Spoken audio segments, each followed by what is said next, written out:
நல்ல வேந்திருப்பாராக, கண்மலையான துதிக்கப்படுவாராக. அவருடைய வார்த்தைக்கு நேராக நம்முடைய இருதயத்தை திருப்புவோம். இந்த நாளிலும் சிலுவையினால்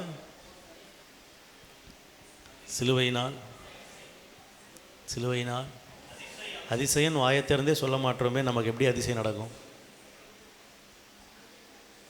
அதிசயம்னு நம்ம வாயில் என்ன செய்யணும்? வாயை திறந்து செய்யுங்க, அதிசயம் அதிசயம்னு பேசுங்க. அப்போ தான் அதிசயம் என்ன செய்யும்? அல்லேலூயா. இருதயத்தின் நிறைவினால் வாய் என்ன செய்யுது? பேசுது. உங்கள் இருதயம் எதில் நிறைஞ்சிருக்கிறது உங்கள் வாயிலிருந்து வருகிற வார்த்தையினால தான் அறிந்து கொள்ள முடியும். ஆமென். ஆகவே உங்கள் வாயிலிருந்து என்ன வார்த்தை வரணும்? அதிசயம். அல்லேலூயா, அல்லேலூயா. ஆமாம், அதிசயம் என் வாழ்க்கையில் என்ன செய்யணும்? நடக்கணும். இந்த நாளிலும் கர்த்தருடைய அதிசயம் நம் வாழ்க்கையில் அது நிறைவேற காத்திருக்கிறது. நம்மை ஒப்பு கொடுக்கும் பொழுது, அர்ப்பணிக்கும் பொழுது கர்த்தர் அதிசயத்தின் வாழ்க்கையிலே செய்கிறவராக இருக்கிறார். அல்லேலூயா. ஆமாம், எழுதல் வாசிக்கலாம். மத்தேயு 20ஆம் அதிகாரம் 19ஆம் வசனம். அவரை பரியாசம் பண்ணவும், வாரினால் அடிக்கவும், சிலுவையில் அறையவும் புறஜாதியார் இடத்தில் ஒப்பு கொடுப்பார்கள். ஆகிலும் 3ஆம் நாளிலே அவர் உயிரோடு எழுந்திருப்பார் என்றார். அல்லேலூயா. அவரை பரியாசம் பண்ணவும், வாரினால் அடிக்கவும், சிலுவையில் அறையவும் புறஜாதி இடத்துல என்ன செய்வாங்களாம்? ஒப்பு கொடுப்பார்கள். ஆகிலும் 3ஆம் நாளிலே அவர் உயிரோடு எழுந்திருப்பார். அல்லேலூயா. இந்த நாளிலும் கர்த்தர் நம்மோடு கூட இடைபடுகிற வார்த்தை, கர்த்தர் நம்மோடு கூட பேசுகிற வார்த்தை என்னவென்றால், ஆண்டவர் சொல்கிறாரு, இதெல்லாம் நடக்கும். எது நடக்கும்? பரியாசம் நடக்கும். அப்புறம் ஆமாம், வாரினால் அடிக்கிற ஆண்டவருக்கு துன்பங்கள் என்ன செய்கிறாங்க? மக்கள் மத்தியிலே, ஜனங்கள் மத்தியிலே அநேக காரியங்கள் நம்ம வாசிக்கிறோம். ஆனால் ஆண்டவர் சொல்கிறாரு, கடைசியில் ஒரு அதிசயம் விளங்கும். அல்லேலூயா. இதெல்லாம் நடக்குமா? நடக்கும். இதெல்லாம் நடந்துதான், ஆண்டவருக்கு நடந்தது. இதெல்லாம் கர்த்தருடைய வாழ்க்கையில் அவர் அனுமதிக்கப்பட்டது. ஆமாம், அனுமதிக்கப்பட்டது தான். ஆனால் முடிவு ஜெயமாக இருந்தது. அல்லேலூயா, அல்லேலூயா. பிசாசு ஒரு வடிகட்டின முட்டாள், தெரியுமா? அல்லேலூயா. எத்தனை பேருக்கு அது தெரியும்? இப்போது மனுஷனை போலவே யோசிக்கிறவன் பிசாசு. அப்போ எங்களையும் வடிகட்டின முட்டாள்னு சொல்கிறீங்களா அப்படின்னு கேட்காதீங்க. நான் அப்படி சொல்ல வரல. பிசாசுக்கு என்ன ஒரு எண்ணம்னா, ஆண்டவரை சிலுவையில் கொன்னுட்டோம் அப்படின்னா, உலகத்தில் தேவனுடைய பிள்ளையாய் வந்தவரை சிலுவையில் அறைந்து கொன்று விட்டால் நம்ம ஜெயிச்சு விட்டோம் அப்படின்னு என்ன செய்கிறான் அவன்? யோசனை. ஆண்டவர் செத்தார்னா நம்ம செத்தோன்னு நினச்சிருந்தானா, அவனுக்கு புரிஞ்சிருந்தா சாக விட்டுருப்பான ஆண்டவரை ஒருத்தனை எழுப்ப விட்டுருக்க மாட்டான். ஏய், அவருக்கு விரோதம் மட்டும் எதுவும் செய்யாத, பேசாத. நீ வேற என்ன வேணா பேசிக்கோ, அவருக்கு விரோதமாக மட்டும் பேசாத. சனகரிப்பு சங்கத்தில் நிற்கும்போது அவரை சிலுவையில் அறையும் அப்படின்னு சொல்ல வச்சது யாரு? பிசாசின் தந்திரம் தான். அவன் தான் என்ன செய்கிறான்? ஆமாம், தந்திரம் பண்ணுறன்னு நினைக்கிறான். ஆனால் வடிகட்டின முட்டாளாக இருக்கிறோன்னு ஒரு நாள் அவனுக்கு என்ன செய்யலை? தெரியல. அவர் உன் தலையை நசுக்குவார்ன்ற தீர்க்க தரிசனம் நிறைவேறி கொண்டு இருக்கிறது. பிசாசுக்கு என்ன செய்யலை? தெரியல. ஆனால் அவன் என்ன யோசிக்கிறான் தெரியுமா? அவரை பரியாசம் பண்ணவும், அவரை வாரினால் அடிக்கவும், அவரை சிலுவையில் அறையவும், மனிதர்கள் கைகளில் ஒப்பு கொடுக்கப்படவும் அவன் நினச்சி சந்தோஷப்படுறான். 3ஆவது நாளில் உயிரோடு எழும்பும் போது தான் அவனுக்கு தெரியுது, அடடா தப்பு செஞ்சிட்டோம், அவர் அதிசயமானவர்ன்றதை மறந்துட்டோம். என் வாழ்க்கையில் இருக்கிற, என் மக்களுடைய வாழ்க்கையில் இருக்கிற எல்லா குறைகளையும், நான் பரியாசங்களையும், எல்லா அவமானங்களையும் ஏற்றுக்கொண்டு சிலுவையில் வெற்றி சிறக்க போகிறேன் என்று அவர் நினைத்ததை, அவருடைய திட்டத்தை அறியாமல் போனோம் அப்படின்னு கடைசி நேரத்தில் தான் என்ன செய்வான்? பிசாசு யோசிக்கிறான். அல்லேலூயா. ஆமாம், இன்றைக்கி நீங்களும் நினைக்கலாம், என் வாழ்க்கையில் அது இது இவ்வளோ பிரச்சனை அவ்வளோ பிரச்சனை. ஆண்டோடைய இந்த வசனத்தை வாசிக்கும் போது அப்படி தான் முந்தின வாழ்க்கை பிந்தின வாழ்க்கை தான் பிரிக்க வேண்டியதாக இருக்குது. என்ன எவ்வளவு காரியங்கள் நம்ம கடந்து வருகிறோம். ஆண்டவர் சொல்கிறாரு, முடிவில் நீங்கள் ஜெயம் பெற்றவர்களாக இருப்பீங்க. நீங்கள் முடிவில் பாருங்களேன், அதிசயம் விளங்கும். ஆமென், அல்லேலூயா. உங்கள் வாழ்க்கையில் அதிசயம் விளங்கணுமா? கர்த்தருக்கு காத்திருங்க. ஆண்டவர் சொல்கிறாரு, சிலுவையினால் உன் மரித்த காரியங்கள் உயிரடையும், மூடப்பட்ட காரியங்கள் மீண்டும் எழும்பும். ஆண்டவர் சொல்றாரு, வார்த்தையின்படி அதை செய்ய அவர் வல்லவராக இருக்கிறார். அல்லேலூயா. நீங்கள் எதெல்லாம் வாழ்க்கையில் இல்லைன்னு நினைக்கிறீங்களோ யோசித்துக்கோங்க. ஆண்டவர் சொல்கிறாரு, அவைகள் எல்லாம் உன் கண்களுக்கு முன்பதாக உயிரடையும். அல்லேலூயா. நம்ம எசேக்கியேல் 37ஆம் அதிகாரம் 5ஆம் வசனம் வாசிக்கலாம். கர்த்தராகிய ஆண்டவர் இந்த எலும்புகளை நோக்கி இதோ நான் உங்களுக்குள் ஆவியை பிரவேசிக்க பண்ணுவேன், அப்பொழுது உயிரடைவீர்கள். அல்லேலூயா. ஆண்டவர் சொல்றாரு இங்க, கர்த்தருடைய ஆண்டவர் எலும்புகளை நோக்கி, நான் இந்த எலும்புகளுக்குள்ள இவங்களுக்குள்ள என்ன செய்வேன்? ஆவியை என்ன செய்வேன்? பிரவேசிக்க பண்ணுவேன். அல்லேலூயா. ஆமாம், கவனிங்க, எத்தனை பேர் ஞானஸ்நானம் எடுத்துருக்கிறீங்க? அல்லேலூயா. ஆமாம், வாலிப பசங்க 10th முடிச்சாச்சுன்னா என்ன செய்யணும்?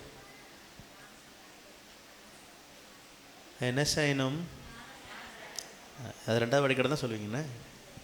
ஞானஸ்நானம் என்ன செய்யணும்? எடுக்கணும். அல்லேலூயா. கவனிங்க, ஞான ஸ்நானம் எடுக்கிறதுக்கு வேறு எதையும் என்ன செய்யாதீங்க தடையா.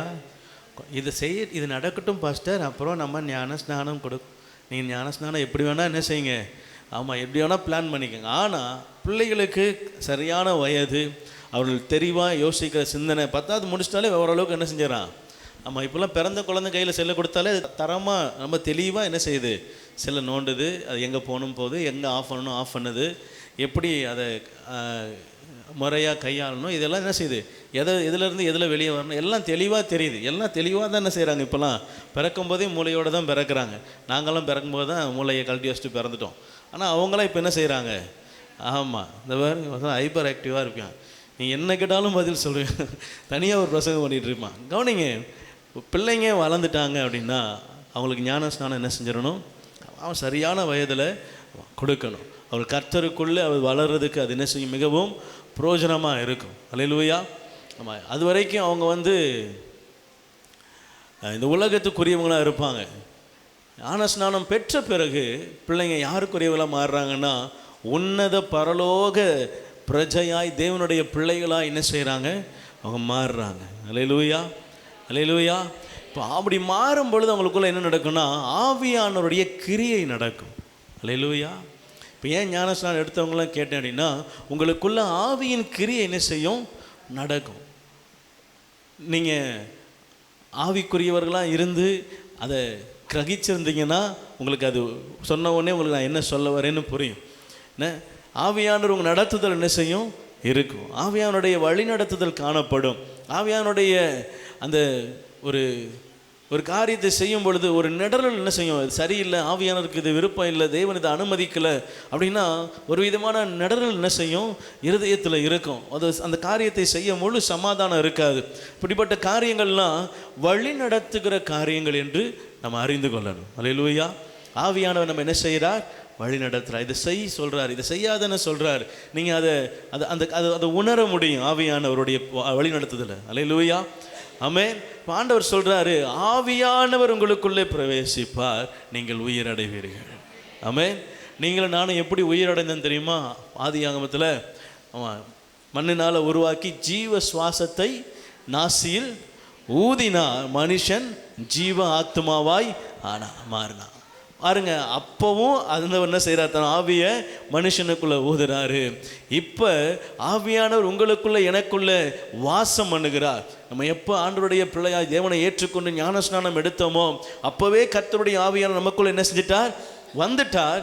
இது நம்ம வாழ்க்கையில் அதிசயம் நடக்கணும் அப்படின்னா ஆவியானவர் உள்ள என்ன செய்யணும், இருக்கணும். அதனால தான் பிள்ளைங்களுக்கு என்ன செய்யணும், ஞானஸ்நானம் கொடுக்கணும். கரெக்டான வயதில் என்ன செய்யணும், அவங்க ஆண்டவருக்குள்ளே ஆண்டோடைய ஆவியானவருக்குள்ள நடத்தப்படணும். கரெக்டாக அந்த வாலிப வயதை எட்டும் பொழுது பிள்ளைகள் கண்டிப்பாக கர்த்தருடைய ஆவியானுடைய வழிநடத்துறதுக்குள்ள என்ன செய்யணும், வந்தே ஆகணும், அவங்க இருக்கணும். அப்போ தான் அவங்களுடைய வாழ்க்கை என்ன செய்யும், ஆமாம் கிறிஸ்துவுக்குள்ளாக வளர்கிறதா இருக்கும்.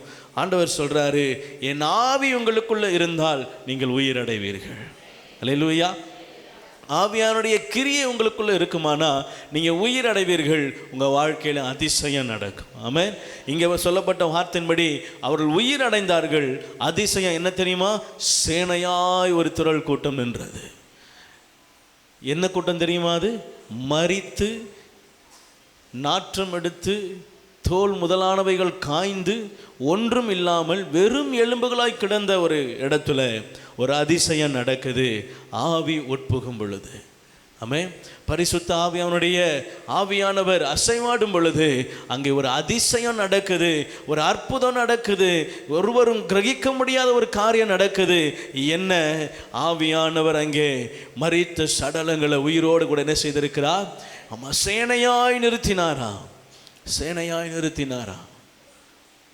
அல்லேலூயா.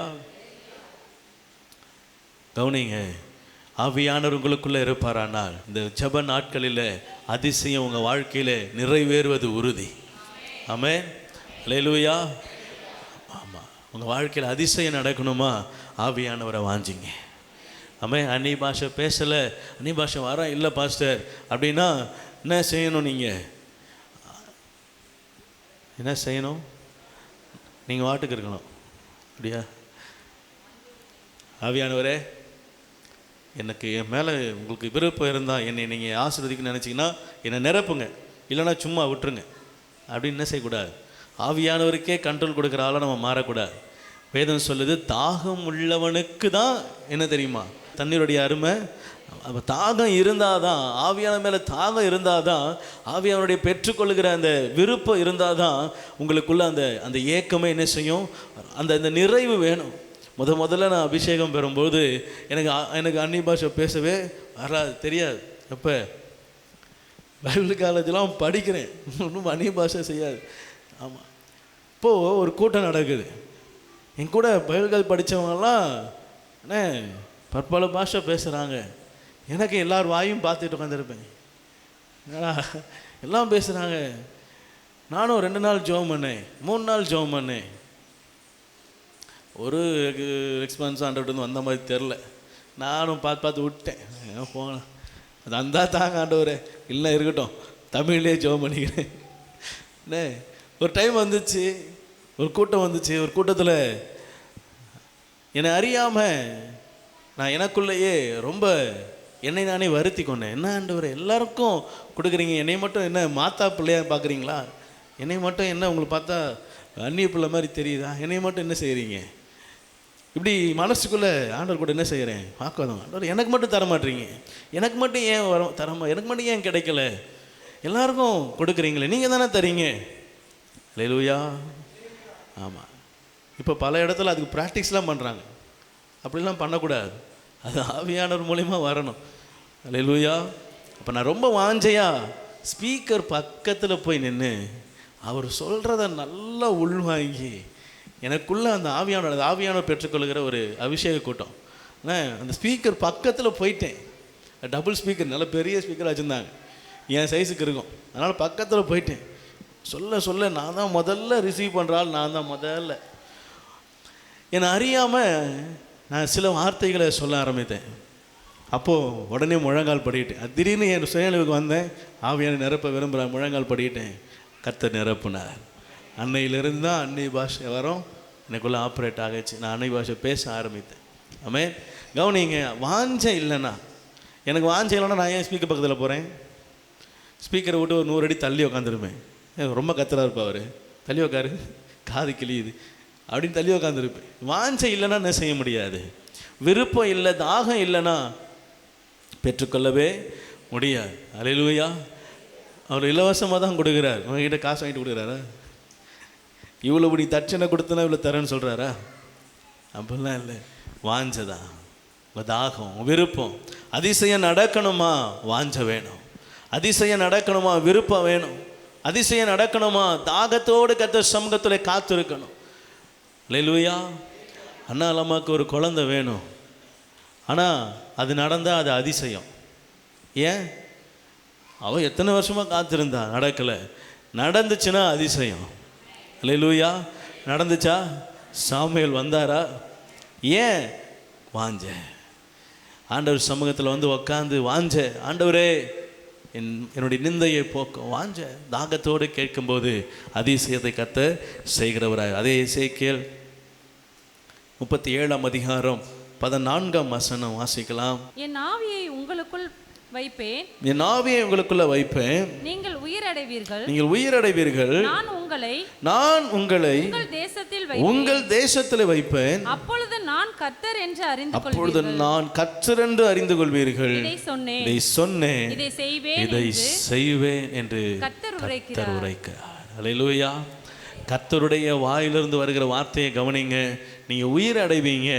அப்புறம் உங்களை வைக்க வேண்டிய இடத்துல, உங்கள் வைக்க வேண்டிய தேசத்தில், உங்களை வைக்க வேண்டிய உங்களுடைய தடைப்பட்ட எல்லா ஆசீர்வாதங்களையும் மாற்றி, தடையப்பட்ட எல்லா காரியங்களையும் உடைத்து மீண்டுமாய் உங்கள் ஸ்தானத்தில் உங்களை கொண்டு போய் என்ன செய்வார்? வைப்பாரா? சொல்லிட்டு சொல்றாரு, இதை நான் சொன்னேன், இதை நான் செய்வேன். அல்லேலூயா. கர்த்தர் உங்களுக்கு சொன்னதை செய்ய வல்லவராக இருக்கிறார். ஆண்டவர் உங்களை பார்த்து சொல்கிறாரு, நான் அதிசயங்களை செய்ய வல்லவர். அதற்கு நான் என்ன செய்கிறாராம்? ஆவியை எனக்குள்ளே அவர் ஊற்ற விரும்புகிறார். ஆவியானுடைய நிறைவு எனக்குள்ளே வர வேண்டும் என்று விரும்புகிறார். நான் ஆவியானவரை வாஞ்சிக்க வேண்டும் என்று விரும்புகிறார். அல்லேலூயா. பூட்டை திறக்கணும்னா சாவி ரொம்ப அவசியம். ஆமென். சாவி இல்லை அப்படின்னா என்ன செய்வீங்க? பூட்டை மாங்குன்னு உட்காந்து அடிக்கணும். இத்தினூண்டு காண்டு இரும்பு தவிர வேலையை நீங்கள் சுத்தியை வச்சு என்ன செய்யணும். ஏன்? சாவி இருந்தால் வெறும் ஒரு 2 செகண்ட் நடக்கிற வேலை. சாவி வெறும் 10 20 30 கிராம் இருக்கிற வெயிட் இருக்கிற ஒரு சாவி. ஆனால் அது இல்லை அப்படின்னா நீங்கள் 5 கிலோ 10 கிலோன்ற பொருளை வச்சு தான் என்ன செய்யணும்? அதை உடைக்கணும், அதை நொறுக்கணும், அது தேவையில்லாமல் அதுக்கு நேரம் செலவிடணும். ஆண்டவர் சொல்கிறாரு, நேரம் செலவிடாதீங்க. சாவி ஆவியானவர் தான். அதிசயத்தை உங்கள் கண்ணு பார்க்கணுன்னா, அதை திறக்கணும்னா ஆவியானவர் இல்லாமல் அதிசயம் நடக்காது. அல்லேலூயா. ஸ்டார்டிங்கில் ஒரே ஒரு குழு தான் கொடுக்க விரும்புகிறேன். இந்த நாள் ஆவியானவரை நீங்கள் வாஞ்சிக்கிற, அல்லேலூயா, ஆவியான உங்களுக்குள்ளே உட்பிரவேசிக்கிற நான் இந்த நாளிலிருந்து உங்களுடைய அதிசய காரியங்கள், அதிசயம் நடக்கிறதுக்கு உண்டான காரியங்கள் ஆரம்பிக்குது. ஆமென். நீ எந்த காரியத்தை வேணால் நினைங்க, ஆனால் அதுக்குண்டான ஸ்டார்டிங் இந்த நாளில் இருந்தால் என்ன செய்யுது? ஆமாம், கவுண்ட் டவுன் ஸ்டார்ட். அல்லேலூயா. ஆமாம், வெறும் 3 நாள் தான். 3ஆவது நாள் உயிர் தெழும் பொழுது எல்லா இடங்களிலும் பயங்கரமான பேச்சு. அவர் எல்லா இடங்களிலும் அநேகருக்கு காட்சி கொடுத்தாராம். எல்லாரும் அவரை பார்த்தாங்க. அநேக கண்கள் அவரை கண்டது, பிரமித்தது, அதிசயப்பட்டது. இவர் சிலுவையில் தொங்கினவராச்ச. எல்லாருடைய இருதயமும் கிரகிக்க முடியாத கண்களோடு கூட விரிந்தவரை பார்த்தது. அநேகருக்கு காட்சி கொடுத்து சொன்னார், நான் மரிக்கலை, என்னை யாரும் கொல்ல முடியாது, நான் அதிசயங்களை செய்கிறவர். என்னை ஒரு கல்லறைக்குள்ள போட்டு உங்களால் முடியுமா? இன்னும் அநேக அதிசயங்களை செய்ய காத்திருக்கிறார். அல்லேலூயா. இந்த நாள் உங்கள் இருதயத்தில் ஆழ பதிச்சு கொள்ளுங்க. உங்கள் வாழ்க்கையில் ஆவியானவர் இல்லாமல் அதிசயத்தை காணவே முடியாது. அல்லேலூயா. ஆகவே இருதயத்தில் இன்னையிலிருந்து இந்த இருதயத்தில் ஆழ பதிச்சுக்கோங்க. என் வாழ்க்கையில் ஆவியானுடைய கிரியை வேணும், ஆவியானவரை வாஞ்சிக்கணும், ஆவியானவர் கிரியை செய்யணும். உங்கள் என்ன தேவையாக கூட நீங்கள் நினச்சிருக்கலாம். ஆனால் அதுக்கு ஸ்டார்டிங்கில் முதல்ல செய்ய வேண்டியது ஆவியானவரை வரவழைக்கணும். அல்லேலூயா. ஆமாம், அவர் வந்துட்டார்னா நிறைவானது வரும் பொழுது குறைவானது எல்லாம் ஒழிந்து போகிறதா இருக்கிறது. குறைவுகளை ஒழிக்க ஆவியானவர் வர விரும்புகிறார். உங்கள் இருதயத்தை திறந்து கொடுங்க. அதிசயங்களை, அற்புதங்களை உங்கள் வாழ்க்கையில கற்று நடத்த உங்கள் இருதயத்தை விட்டு கொடுங்க. உங்கள் ஆவியை விட்டு கொடுங்க. உங்களுடைய ஆத்மாவை விட்டு கொடுங்க. சரீரத்தை விட்டு கொடுங்க. ஆண்டவர் முழுமையாய் ஒப்பு கொடுக்கிற இருதயத்தோடு அதிசயங்களை நடத்த காத்திருக்கிறார். அல்லேலூயா. 37:10 வாசிக்கலாம். எனக்கு கற்பிக்கப்பட்டபடியே நான் தீர்க்க தரிசனம் உரைத்தேன். அப்பொழுது ஆவி அவர்களுக்குள் பிரவேசித்தது. அவர்கள் உயிரடைந்து காலொன்றி மகா பெரிய சேனையாய் நின்றார்கள். அல்லேலூயா. அல்லேலூயா. ஆவி அவர்களுக்குள்ள பிரவேசித்தது. அவர்கள் காலொன்றி மகா பெரிய சேனையாய் என்ன செய்தார்களா? நின்றார்கள். அல்லேலூயா. உங்களுடைய விண்ணப்பம் எதுவாக இருக்கட்டும், நீங்கள் காலொன்றி நிற்பீங்க. எல்லாவற்றையும் உயிரடைய செய்ய அவர் போதுமானவராக இருக்கிறார். கண்களை மூடி செபிக்கலாமா? சிலுவையினால் உயிரடைய வைக்க முடியும். ஏன்னா ஆவியானவர் சொல்கிறாரு, சிலுவை என் அதிசயத்தின் அடையாளம். சிலுவை அதிசயங்களுக்கு அடையாளம். அநேக கண்களுக்கு முன்பதாக சாபமாய் எண்ணப்பட்ட சிலுவை கர்த்தருடைய திட்டத்துக்குள்ள வரும் பொழுது அது அதிசய சிலுவையாய் மாறுகிறது. அந்த சிலுவையிலே அவருடைய இரத்தத்திலிருந்து வழிந்த இரத்தம் மழை பெய்யும் பொழுது பள்ளத்தாக்கை நோக்கி பாய்கிறது. பாளையத்துக்கு புறம்பே இருந்த குஷ்டரோகிகள் மீது அவர் இரத்தம் கலந்த தண்ணீர் பட்டபோது அவன் குஷ்டரோகம் மாறினது. அவன் குஷ்டரோகம் மறைந்து அவன் சொஸ்தமானான். ஆண்டவருடைய இரத்தம் என் சகல பாவங்களையும் நீக்கி என்னை சுத்திகரிக்கிறது. அது மாத்திரமல்ல, என்னை உயிரடைய செய்கிறது. என்னை உயிரடைய செய்கிறது. என்னுடைய மரித்த எல்லா காரியங்களும், ஒருவேளை இது நடக்கவே முடியாது, இது சரியாகவே செய்யாது அப்படி என்று இருதயத்தில் நீங்கள் தீர்மானித்திருக்கலாம். ஆண்டவர் சொல்றாரு, தேவனால் கூடாதது ஒன்றுமில்லை. அவர் சொல்ல ஆகும், அவர் கட்டளையிட நிற்கும். அவர் வார்த்தைக்கு ஒப்பு கொடுத்து ஆவியானவரை வாஞ்சித்து, ஆவியானவரே இந்த முதல் நாள் உங்கள் சமூகத்தில் வந்து நிற்கிறேன். ஆண்டவரே, என்னோட ஆவி ஆத்மா சரீரத்தையும் கரத்தில் ஒப்பு கொடுக்கிறேன். யாரும் அசட்டை பண்ணாதீங்க, எல்லாம் கண்களை மூடி ஆண்டவரை பார்த்து சொல்லுங்க. அதிசயங்களை வேண்டுமானா, அதிசயங்களை பெற்றுக்கொள்ள வேண்டுமானா கருத்தாக இருக்கணும். கருத்தை ஆண்டவர் எதிர்பார்க்கிறோம். உத்தமமாய் கருத்தாய் கர்த்தர் சமூகத்தில் காணப்பட வேண்டும். என் ஆவி ஆத்மா சரீரத்தை உங்கள் கரத்தில் ஒப்பு கொடுக்கிறப்பா. என்னை ஆளுகை செய்க. என் மரித்த காரியங்கள் உயிரடையட்டும். ஆண்டவரே, அதிசயங்களை என் கண்கள் காணட்டும். ஆவியானவர் எனக்குள்ள இருந்து கிரியை செய்யட்டும். அப்பா, இப்பொழுதும் சபையும் கரத்தில் ஒப்பு கொடுக்கிறோம்ப்பா. ஆண்டவரே, உம்முடைய தெய்வீக பிரசன்னம், உம்முடைய ஆவியானுடைய நிறைவு வந்திருக்கிற ஒவ்வொருவர் மீதும் காணப்படட்டும். ஆண்டவரே, நீர் குறைகளை நிறைவாக்குகிற கர்த்தர். சிலுவையினால் இப்பொழுது ஆண்டவரே அதிசயம் இந்த ஒவ்வொரு குடும்பத்தில் ஒவ்வொரு சிரசின் மேலும் நடக்கட்டும். அப்பா, வந்து அமரட்டும் என்று சொல்லி ஜெபிக்கிறேன். தடைகளை எடுத்து போடுங்க. தடைகளை விளக்குகிறவர் முன்பதாக சொல்லுங்க. நீங்க முன்னாடி போங்கப்பா. உங்க அடிசுவடுகளை பின்பற்ற விரும்புகிறோம்.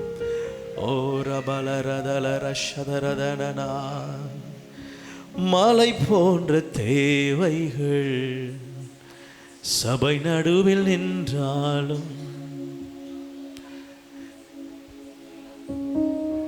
எவ்வளவு பெரிய தேவை இருக்கலாம்,